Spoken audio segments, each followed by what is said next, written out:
Baiklah, halo teman-teman mahasiswa. Assalamualaikum warahmatullahi wabarakatuh. Di pertemuan ke-10 ini kita akan membahas dan mempelajari mengenai uji K-sampel dependen, yaitu sebanyak K-sampel yang saling berhubungan atau dinamakan dengan uji Friedman. Jadi, apa sih uji Friedman itu? Pengujian K-sampel dengan asumsinya sama halnya dengan uji sebelumnya ya, independen ya, terdiri dari B buah blok dan K buah sampel bebas. Nilai pengamatan C dalam sampel dan blok dalam I sehingga disebut sebagai XIJ. Variabel yang diamati adalah kontinu, kemudian tidak ada interaksi antara blok dan perlakuan. Nilai pengamatan masing-masing blok boleh diperingkat menurut besarnya. Kemudian struktur datanya adalah seperti ini. Jadi ada blok, ada blok dan ada perlakuan sampai K dengan struktur data XB, K. Kemudian hipotesisnya adalah hipotesis nolnya, yaitu populasi dalam suatu perlakuan identik atau sama, kemudian sekurang-kurangnya adalah terdapat perlakuan yang berbeda. Statistik ujinya adalah menggunakan chi-square, tolak Hanau jika chi-square itu lebih besar daripada chi-square tabel. Nah, ya, langkah-langkahnya yang pertama adalah dengan mengubah nilai pengamatan menjadi peringkat, kemudian hitung RJ peringkat kolom ke J, kemudian hitung statistik uji chi-square-nya. Hipotesis 0 ditolak jika chi-square itu lebih besar daripada chi-square tabel. Jika terdapat angka yang sama, maka lakukan koreksi angka sama dengan menghitung 1 min sigma I sama dengan 1 sampai BTI per BK per K kuadrat min 1. Tidak berbeda dengan uji Kruskal-Wallis, maka apabila keputusannya adalah tolak H0, maka perlu menggunakan uji perbandingan ganda. Sama ya, uji perbandingan ganda menggunakan MI sama dengan MJ dan alternatifnya adalah MI tidak sama dengan MJ dengan I kurang dari J. Kemudian statistik ujinya adalah R bar I min R bar J. Contoh kasus. Nah, ini contoh kasusnya. Sebuah studi mempelajari efek-efek 3 jenis obat yang semuanya diberikan kepada 10 orang pasien. Artinya satu orang pasien itu menerima perlakuan sebanyak 3 kali. Jadi pasien pertama mendapatkan obat A, kemudian dicatat hasilnya. Pasien pertama juga mendapatkan obat B, dicatat hasilnya. Dan pasien pertama juga mendapatkan obat C dan dicatat hasilnya. Jadi ada sebanyak 10 blok dan ada sebanyak 10 pasien dengan perlakuannya adalah 3 obat. Apakah data ini memberikan cukup bukti bahwa ada perbedaan yang ditimbulkan? Nah, secara kasus ini merupakan kasus K sampel dependen karena objek yang digunakan perlakuan adalah satu objek, subjek yang diberikan perlakuan adalah satu subjek dengan perlakuannya ada berbagai macam. Kemudian penyelesaiannya, yang pertama tentukan hipotesisnya. Jadi hipotesisnya efek obat A, B, C identik atau sama. Artinya tidak ada perbedaan ya. Obat A, B, dan C. Kemudian H1 minimal ada satu efek obat yang memberikan kecenderungan dibandingkan yang lain. Taraf signifikansinya yaitu alfa 5%, statistik ujinya adalah chi-square. Kemudian bloknya adalah 10 pasien dan perlakuannya adalah 3 jenis obat. Langkah 1, ubah nilai pengamatan menjadi peringkat. Jadi saya punya ini obat A, B, C, kemudian nomor 1 sampai 10 merupakan pasiennya. Kemudian dari nilainya 12, 10, 15 kita ranking.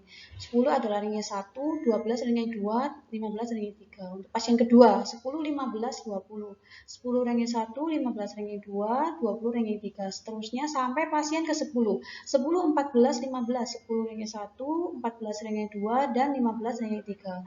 Kemudian hitung RJ sebagai jumlah peringkat kolom. Jadi kolomnya ini kita jumlah.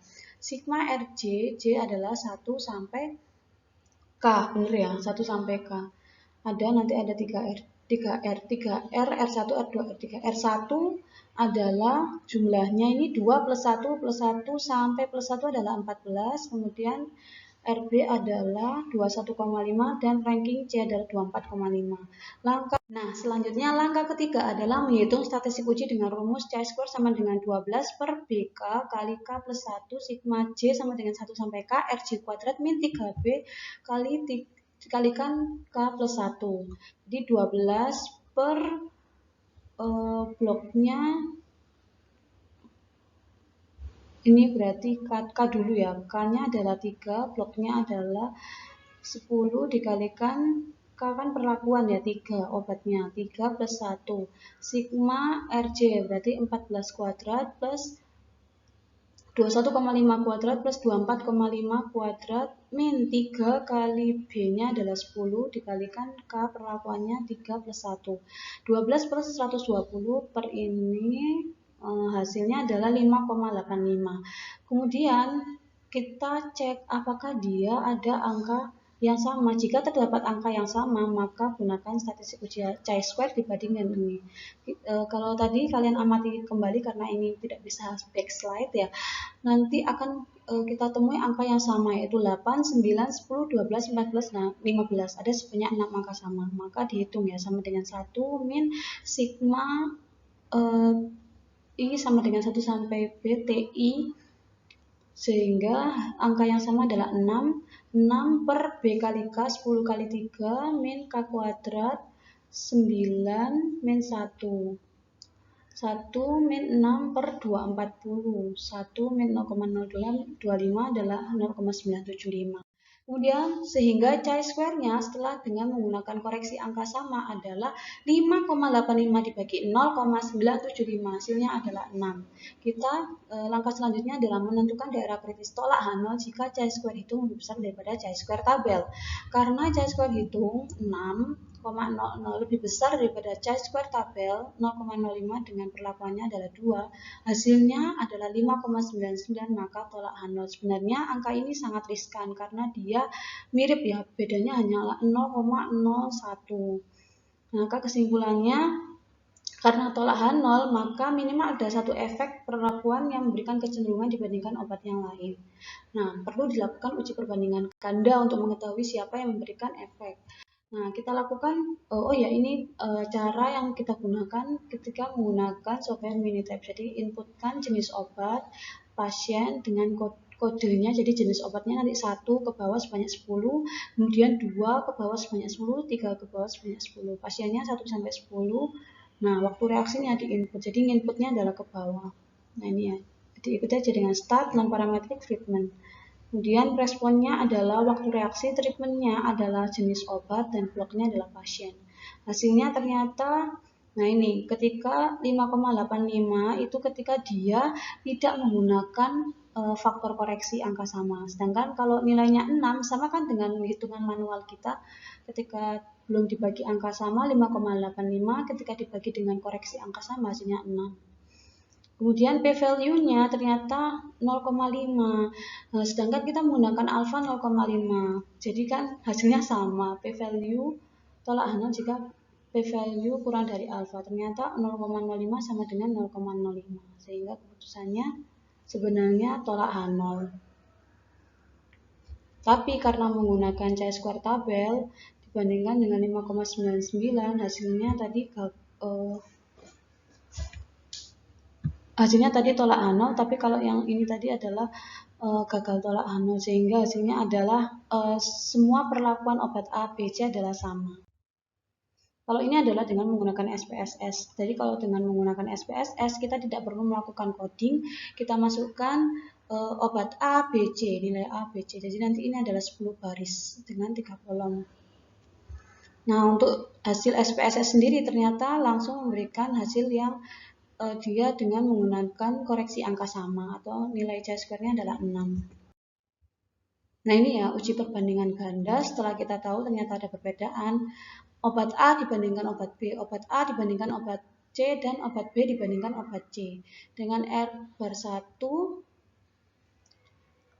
1,4 min 2,15 0,75, dan seterusnya tolak H0 jika kita hitung dulu Z1 min alfa per K min 1 akar B kali K plus 1 per 6. Jadi Z1 min 0,05 per 3 min 1 akar 10 kali 3 plus 3 kali 3 plus 1 per 6 adalah 8,76. Karena statistik ujinya 0,75 kurang dari daerah kritisnya 8,76, sehingga gagal tolak H0. Gagal tolak H0, maka hasilnya adalah obat 1 dan obat 2 sama. Ternyata hasil untuk ketiga uji perbandingan ganda ini memberikan efek obat A dan C sama, B dan C juga sama. Sehingga karena tadi kan sangat mirip ya, 6 dibandingkan dengan 5,99. Tapi kalau dengan menggunakan software ternyata hasilnya adalah gagal tolak Hanel, artinya sama. Efek obat dari A, B, dan C sama.